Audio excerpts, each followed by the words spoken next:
With the Xenomorph threat quickly becoming untenable, it will be up to Earth's mightiest heroes to abandon the planet in hopes of saving the human race. But are the aliens really the Avengers' greatest threat? Well, let's hop into the pages of Aliens vs. Avengers issue number 2 and find out what happens next together, shall we? So, as the book opens, we are transported to another time in another dimension where we are introduced to several different David variants. These are the synthetic life forms that were created by Weyland-Yutani before eventually gaining some semblance of sentience and rebelling against their masters. And hey, I know you're thinking to yourself, I thought this was Aliens vs. Avengers, not Prometheus vs. Avengers. And to that I say, hey, this is Jonathan Hickman we're dealing with here. So much of his work is heavily inspired by Chariots of the Gods theory. Did you really think he wasn't going to put his stamp on this stuff? The Davids end up launching weapons that completely eradicate the race of engineers. Don't remember who these guys were? Well, they were the hyper-advanced spacefaring alien race that might very well have seeded all life in the known universe and probably invented humans. They definitely invented the black goo, which is a sort of alien bioweapon, which whenever it comes in contact with biological life, it ends up turning that life into a xenomorph, or at least I think that's what Prometheus is about. Now, it's after that we end up jumping tens of thousands of years into the future, where the Davids are now officially the final life forms left standing after eradicating all known organics throughout their universe. Here's the thing though, even though they're victorious, they ended up growing incredibly bored, and as such decided to use their nigh synthetic immortality to, get this, start researching the multiverse, particularly how to enter other universes. Like say, oh, I don't know, the Marvel universe. It's also here I kinda have to make a correction from the previous video. I actually assumed that the guy in the wheelchair we were dealing with had to be an older Peter Yutani, because they said that the building that the Marvel heroes use as their base was the house that Weyland built, but no, that was actually a much older Tony Stark. You see, we actually get to catch a glimpse of Earth before the Xenomorph invasion, about 16 years before to be exact. We see the Davids, in the guise of Weyland-Yutani, attempt a hostile takeover of Stark Enterprises, and they figure because Tony is so much older and beaten down, this is going to be so easy. In reality though, Iron Man was only playing possum. After all, Iron Man has had a pretty interesting life, don't you know, been to other universes, and as such he was able to sniff out that something was deeply wrong with Weyland-Yutani. Of course, he couldn't have guessed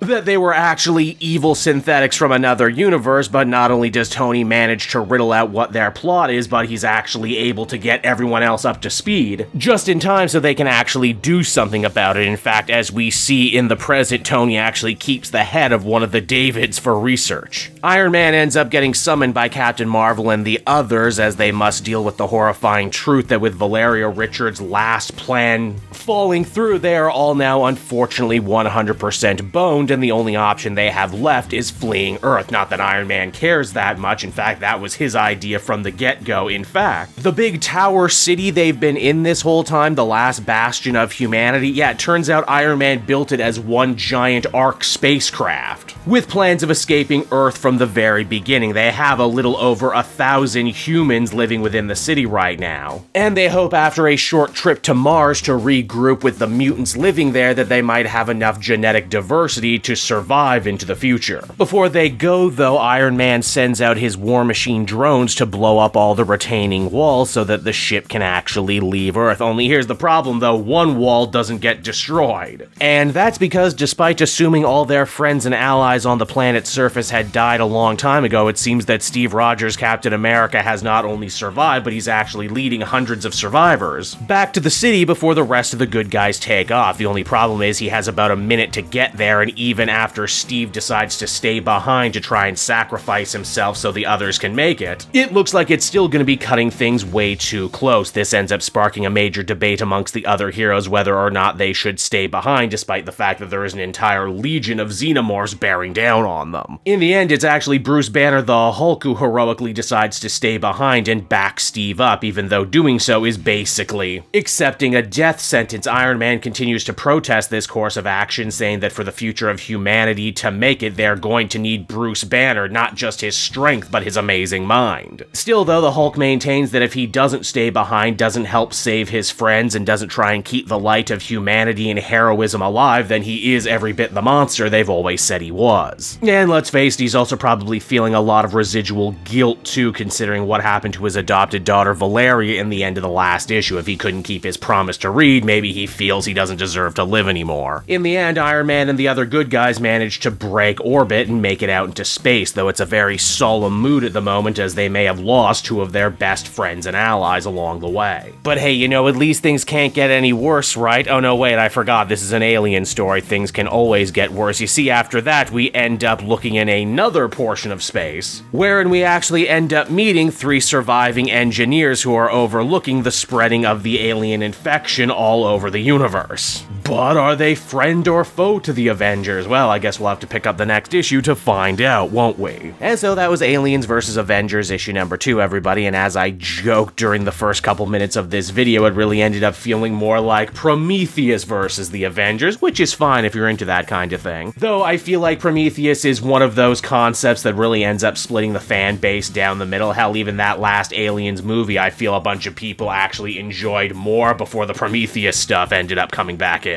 Still though, this crossover is plenty fun, plenty exciting, and it ends up shining a spotlight on characters that you wouldn't expect to get the spotlight in this kind of end-of-the-world, end-of-days story. You know, they also seem to be playing with an idea too about creators and their creations and the endless battle between them, and are the alien xenomorphs so terrifying because they come from us and they represent some darker part of our humanity that even the superheroes themselves want to try and ignore? It's pretty cool, maybe not as good as issue 1, or at least not as affecting, but I'm definitely interested enough to see where the series is going to go from here. Overall, I would give this one an 8 out of 10.